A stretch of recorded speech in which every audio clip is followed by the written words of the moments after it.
Hello, Uta Hagen channel here again. I am going to go over Trans Widow Testimony Ophelia Part 2 today.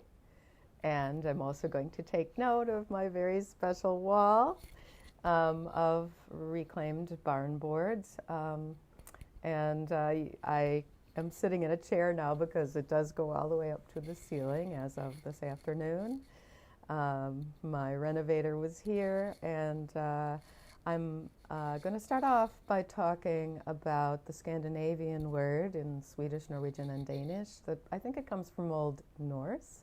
It's hygge, or as my grandma Amanda would say within my own childhood, huglikt. And the best word in English we think is cozy. But it means a little bit more than that. It's heartwarming, relaxing. Just you go into a room that you've renovated and it's to your liking, and you feel calm and satisfied, and that's hygge. My point is that there is also what's not hygge, which is unnatural things. Things that are kind of too loud or too extreme that are not natural. So I would say that cross-sex ideation is unfortunately not hygge. You're not going to ever feel that kind of happy satisfaction with yourself, which my grandmother would have used the word huglikt to describe.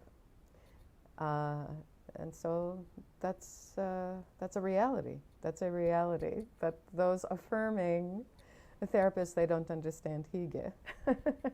I can even tell you that Ruth the Charlatan's studio, that one time I went into it, that was not hygge. That was just completely false and inauthentic, and all the way down to the little floofy white dogs that she had there that you could hold on your lap. I should have said to her, it's just not hygge. It's not going to work. So I did want to also give a shout out to Ryan Pennington. I'll put his name in the description. He's suggesting that maybe we could do a live stream on his channel. And so, hi Ryan, and I think you're doing really important work. It's nice to have men, believing in the importance of our sexed bodies and the acceptance of our physicality. So thank you. Now, to start with the next Ophelia Part 2 chapter is to take us back to when a year had passed. Her daughter was now turning 2.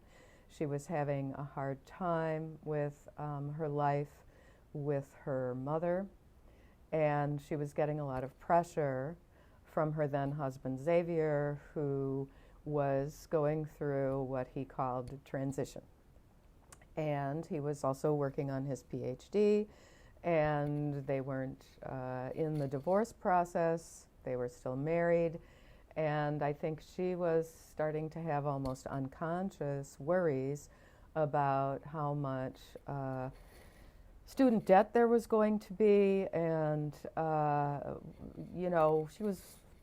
he was probably also doing this whole suicide narrative and throwing a lot of the responsibility on her. So she, like me, went back. And then she stayed for 10 years. And as I said in yesterday's post, then she fell in love with this lovely man that she had met in her life, and now she's married to him. And what happened a couple of years ago was that Xavier figured out that she had started a relationship with this man because she's a heterosexual straight woman. She was not the lesbian that Xavier was making them pretend that they as a couple were. And you know, it's sometimes it's hard for me to continue because it's such a stretch, and I'm experiencing so much cognitive dissonance. There was a commenter who felt very bad for me and wrote this long thing because of how I hesitate sometimes. And I think it's honestly, even though it's been 30 years that I've had to deal with this, I sometimes am getting cognitive dissonance, and I have a trouble retrieving exactly the word that I want. So there's 10 years that pass after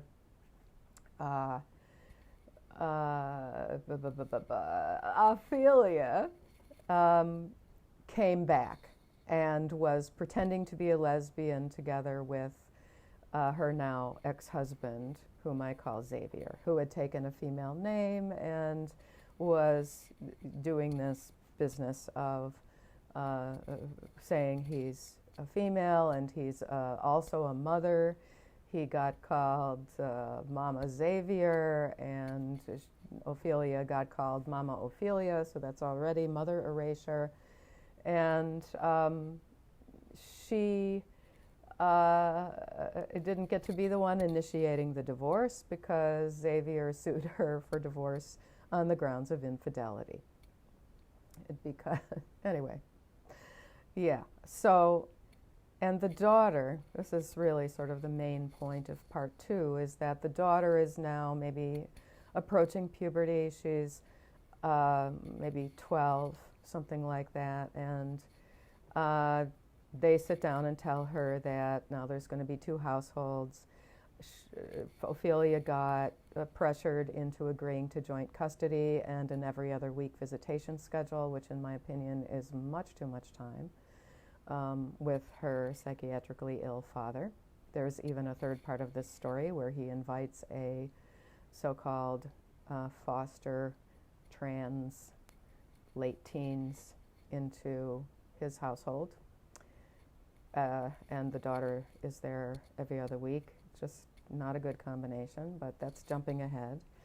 So the daughter is finding out that she's been raised in a world of lies. And who does she express the most anger with? Mom.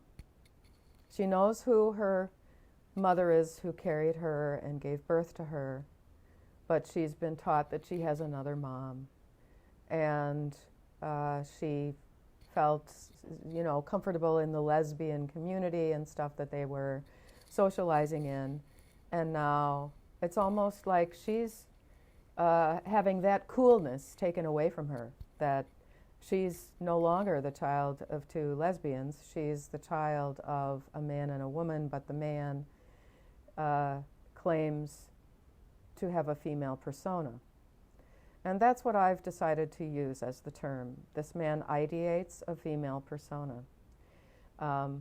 Again, quite narcissistic, quite manipulative, has a group of fans in his sort of a science-oriented corporation that he works in now. And there was also the issue that during that 10 years, Xavier still continued to have an alcohol problem and would drink too much and fly into rages. And apparently it was sort of before the child remembered, maybe he got it under control by the time she was 3 or 4 or 5. But Ophelia had a lot of fears about the time the daughter would spend with her father, because he had previously gone into alcohol-fueled rages, and she was protecting the little baby. And this is an issue apparently that never came up in the divorce, because of course the mother should have had custody. Ophelia should have had full custody. She was pressured to agree to joint custody and pressured into an every other week visitation schedule. And there are some problems that the daughter developed, rather serious self-harm type problems.